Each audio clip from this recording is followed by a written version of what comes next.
When we think about or experience negative or red flag emotions, things like fear, frustration, anger, anxiety, and disappointment, most of the time we label them as bad. But here's the truth: those red flag emotions aren't flaws in your mental game, they're feedback. And when we learn to listen to them instead of suppressing them, we become stronger, not weaker.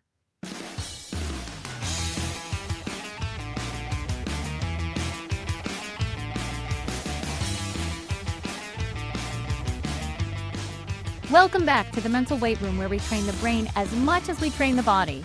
I'm Coach Antoinette Datoc, and today we're talking about something that doesn't get nearly enough airtime in sports: negative emotions. In fact, I'm going to tell you why feeling bad is actually a good thing. Let's get started.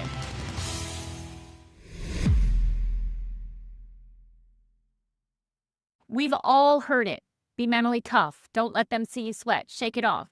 And while those phrases sound motivating, they've also created a huge misunderstanding about what mental toughness really is. Somewhere along the line, mentally tough got twisted into emotionless. But here's the paradox: when we don't talk about emotions, when we bottle them up or pretend they're not there, we actually lose the ability to regulate them. Here's a hard fact: you can't manage what you don't acknowledge. And you can't train the mind by avoiding what makes it uncomfortable. Think about your emotions like the warning lights on a car dashboard. When that little red oil light turns on, it's not trying to ruin your day. It's saying, hey, something needs attention. Fear, anxiety, anger, they're doing the exact same thing. Fear might mean, I don't feel prepared. Anger might mean, my boundaries or values were crossed. Anxiety could mean, something really matters to me right now. The emotion itself isn't the problem. The problem is when we ignore it, or worse, label it as weakness. When we push those emotions down, they don't disappear. They just simmer under the surface until they show up in other ways: frustration at a teammate, loss of focus, tension in the body, poor decision making, or even burnout. Every emotion serves a purpose. It's your brain's way of giving you data about what's happening inside and around you. Fear sharpens focus. Frustration highlights what's blocking your progress. Disappointment points to your values and expectations. When you see emotions as data, not drama, you can use them as tools to adapt, to improve, and to perform better under pressure. That's what emotional regulation is really about: not avoiding emotions, but understanding and managing them in real time as you experience them.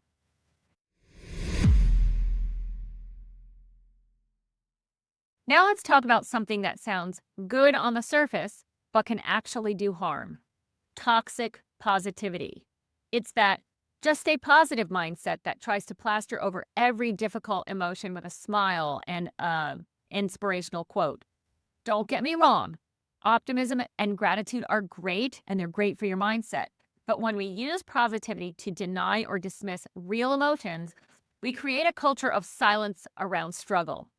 In sports, this shows up as, don't be nervous, you've got this, or shake it off, no big deal, or you should be happy that you even get to play. Those phrases may come from good intentions, but they can make an athlete feel like their emotions are wrong or that they're weak for feeling them. That's toxic positivity, and it prevents growth. Because you can't grow through what you won't admit you're experiencing. Here's another truth: you can't build emotional strength without emotional reps. It's like lifting weight. If you never load the bar, you never get stronger. In the same way, if you never allow yourself to feel fear, anger, or disappointment, you'll never learn how to regulate those emotions when they show up under pressure.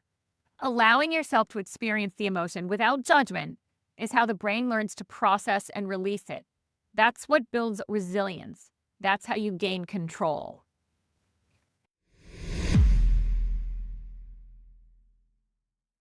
Now let's talk about what this means for coaches and parents. We play a huge role in shaping how young athletes view their emotions. If we react to their anger, fear, or tears with judgment, stop crying, don't be scared, you need to toughen up, we teach them to bury what they feel instead of dealing with it. But if we respond with curiosity, like, tell me what's going on, what's that emotion trying to tell you, we help them build emotional literacy and self-awareness. Here are a few ways we can normalize emotional experience and teach regulation. Number one, name the emotion without judgment. Help your athlete label what they're feeling. That sounds like frustration or you seem nervous. Naming emotions reduces their intensity. Number two, validate before you fix. Instead of jumping to solutions, acknowledge the emotion. Yeah, that makes sense. That was a tough moment. Number three, model calm regulation. When we stay grounded during an athlete's emotional moment, we show them what composure looks like. 4, normalize the full emotional range. Remind your athletes that everyone, even elite athletes, feel fear, anger, and disappointment.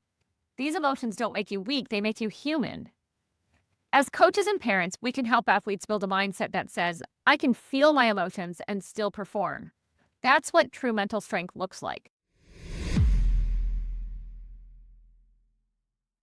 So here's your challenge this week. When a red flag emotion shows up, don't shove it away. Pause. Notice it. Name it. Ask yourself, what's this emotion trying to tell me right now? When we stop seeing emotions as something to avoid and start treating them as signals to understand, we unlock the true power of mental toughness. Not the kind that hides behind a poker face, but the kind that's grounded, self-aware, and adaptable. Because emotions aren't your enemy. They're the training partners that make you stronger, rep by rep.